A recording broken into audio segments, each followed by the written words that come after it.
Doctor صاحب بات ہو رہی ہے انتخابی شیڈیول جاری کر دیا گیا ہے، سپریم کورٹ نے اپنا کام کیا، الیکشن کمیشن نے اپنا کام پورا کر دیا، اب بال کس کے کورٹ میں ہے؟ انتخابی ماحول طاری ہونے میں کتنا وقت درکار ہوگا؟ دیکھیے یہ ایک اچھا فیصلہ ہوا ہے، اگرچہ ہوا سپریم کورٹ کی طرف سے ہے، الیکشن کمیشن کا نہیں ہے فیصلہ۔ الیکشن اگر وہ نہ کان کھینچتے تو شاید یہ پتہ نہیں کیا ہوتا، ہمیں نہیں پتہ۔ تو دوسرا یہ ہے کہ ذمہ داری صرف پولیٹیکل پارٹیز کی نہیں ہے، ان کی ہے، ان کی ذمہ داری یہ بنتی ہے کہ وہ عوام کو یہ بتائیں کہ آئندہ ان کے مسائل کو حل کرنے کے لیے کیا کریں گے۔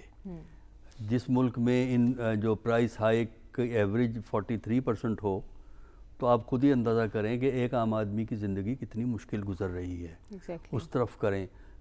آج کل گندم کا سلسلہ چل رہا ہے، وہاں کھاد دینی ہے گندم، کیونکہ ابھی لگائی گئی ہے گندم، ذرا خرید کے تو دیکھیں نا گندم کی آپ کھاد کو۔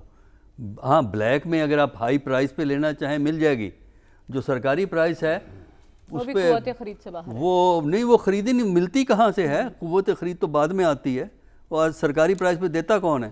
آپ کو پتہ نہیں کتنی ہائی پرائس پہ خرید کے وہ کرنی پڑتی ہے۔ تو یہ وہ مسائل ہیں جن کو ایڈریس کرنا ضروری ہے، یہ پارٹیز کا کام ہے۔ لیکن دیکھیے الیکشن کمیشن کی ذمہ داری ختم نہیں ہوئی ہے۔ اچھا، ایک ذمہ داری مکمل کی تو دوسری ذمہ داری شروع ہو جاتی ہے۔ اسی طرح کیئر ٹیکر گورنمنٹس کی جو ادھر ادھر کے کام زیادہ کر رہی تھی ماضی میں، اب الیکشن آ رہا ہے تو ان کی بھی ذمہ داری ہے۔ وہ ذمہ داری یہ ہے کہ فیئر فری الیکشن کس طرح اس کی ضمانت دی جا سکے گی۔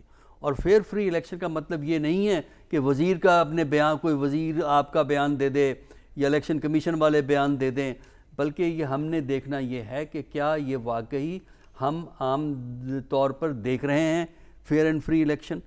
کیا ہم یہ دیکھ رہے ہیں کہ الیکشن کے ماحول کو بنانے میں اور الیکشن کیمپین کو کرنے میں سب کو آزادی ہے یا کیا ہے؟ تو اس لیے الیکشن کمیشن کی ذمہ داری ختم نہیں ہوئی ہے۔ اور اگر فرض کیجئے اگرچہ ایک اور کوشش کرے گا الیکشن کمیشن جوڈیشری سے بندے لینے کی، لیکن اگر یہ ایگزیکٹو کے ہی لوگ لینے ہیں تو ایگزیکٹو نے اگر اسی طرح بیہیو کیا جس طرح یہ پچھلے 6 مہینے سے کیا، بلکہ 1 سال سے خاص کر 9 مئی کے بعد جس طرح بیہیو کر رہے ہیں، اگر اس طرح بیہیو کیا تو پھر فیئر اینڈ فری کے امکانات کم ہو جاتے ہیں۔ تو لہذا ذمہ داری ہے، اور اس سٹیج پہ جب کیمپین شروع ہوتی ہے تو وہ جو پالیسی ہے نا پکڑ دھکڑ کی، وہ بند کرنی پڑے گی۔ اگر وہ پالیسی رہی تو ایک بڑا خطرہ ہے کیمپین۔ دیکھیے میں نے یہ بات کل بھی کہی تھی اور دوبارہ میں اس کو دہرا رہا ہوں کہ کیمپین میں موبلائزیشن ہوتی ہے، ایکٹیویٹی بڑھ گئی ہوتی ہے، ہر کوئی پرجوش ہوتا ہے، اپنے کینڈیڈیٹ کے لیے باہر آتا ہے وہ بندہ، اور ہم امید کرتے ہیں کہ اس دفعہ بھی یہی ہوگا۔ تو ایسی صورت میں اگر آپ کوئی گڑبڑ کر دیں تو اس کے نتائج اچھے نہیں نکلیں گے، اور مومنٹم میں ڈائریکشن بدل جاتی ہے موومنٹ کی۔ 77 میں یہی تھا، ایک الیکشن کا مومنٹم موجود تھا، اس کے بعد تحریک چلانا آسان تھی۔ یہ اس چیز کا سبق لیں جو ابھی کہی ہے نا بات کے سانحہ ایسٹ پاکستان سے لیسن لیں۔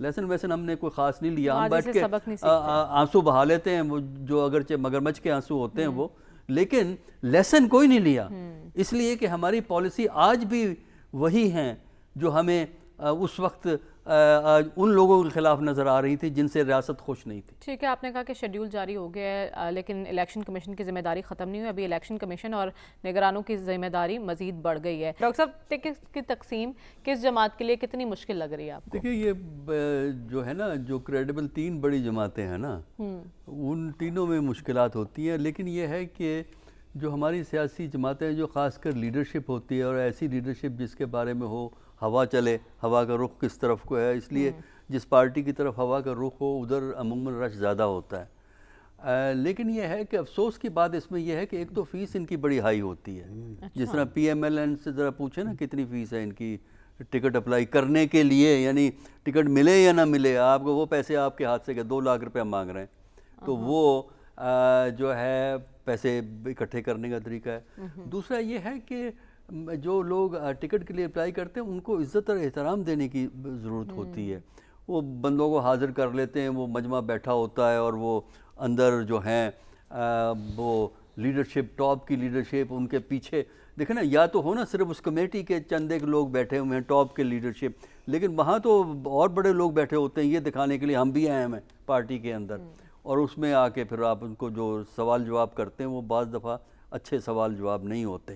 اور میرے نزدیک یہ احترام کرنا جو بھی پارٹی کے ٹکٹ کے لیے اپلائی کرنے کے لیے ضروری ہے، اور یہ کہ ایک پارٹی اپنی آمدنی کا ذریعہ جو یہ بناتی ہے ٹکٹ کو، یہ طریقہ بھی بند ہونا چاہیے. میرے نزدیک یہ پابندی ہونی چاہیے کہ ٹکٹ کے لیے اپلائی کرنے کے لیے کوئی فیس نہیں ہوگی، اس لیے کہ آپ جو پیسہ آتا ہے وہ پھر جاتا کہاں ہے، پارٹی نے کہاں استعمال کیا اس کا ہمیں نہیں پتہ. خیر وہ الیکشن کمیشن کو بتاتے ہوں گے کیونکہ ایک اکاؤنٹ سبمٹ کرنا ہو، لیکن وہ کینڈیڈیٹ نے سبمٹ کرنا ہوتا ہے، پارٹی نے سبمٹ نہیں کرنا ہوتا.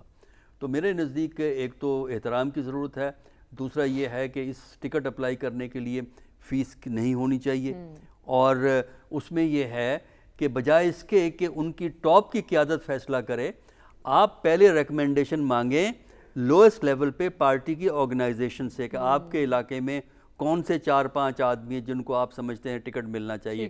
ان 4-5 آدمی جو نیچے سے ریکمینڈ ہوں وہ پھر ٹاپ کے پاس جائیں اور ٹاپ پھر ان میں سے فیصلہ کریں.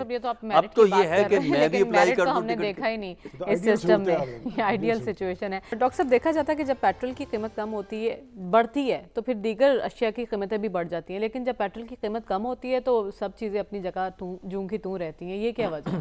دیکھیے اس کے دو جواب ہیں. ایک تو وہی جو ابھی مینشن بھی ہوا ہے کہ یہ گورننس کا مسئلہ ہوتا ہے.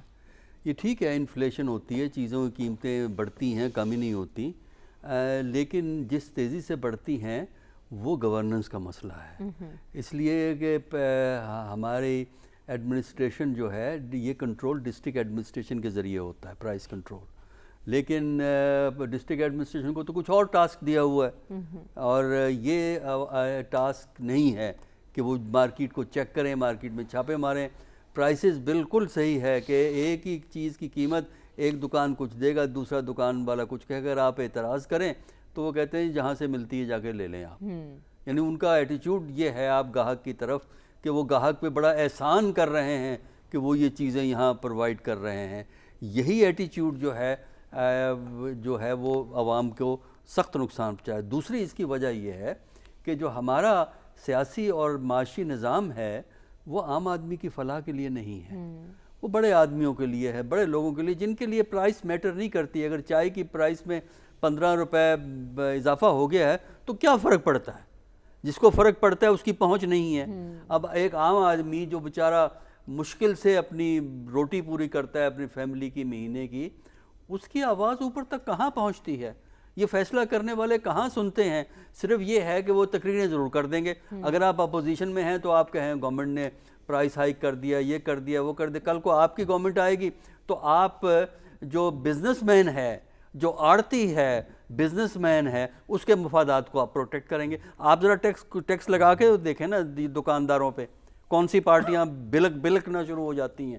ہمیں تو پتہ ہے کس پارٹی کا کیا ریلیشن شپ ہے. اور ویسے بھی جب پالیٹکس اور بزنس اکٹھے کر دیے جائیں جو کہ پاکستان میں ہو گئے ہیں تو وہاں جو ہے نا معاشرتی انصاف میں کمی آ جاتی ہے. وہاں پرائس کو مینوپولیٹ کیا جاتا ہے. یعنی پرائس کو جو طاقتور عناصر ہیں، منڈی کے جو طاقتور عناصر ہوتے ہیں، سبزی منڈی، فروٹ منڈی اور یہ جس کی منڈیاں ہوتی ہیں، وہاں جو لوگ کنٹرول کرتے ہیں وہ پرائس کو اوپر نیچے کرتے رہتے ہیں.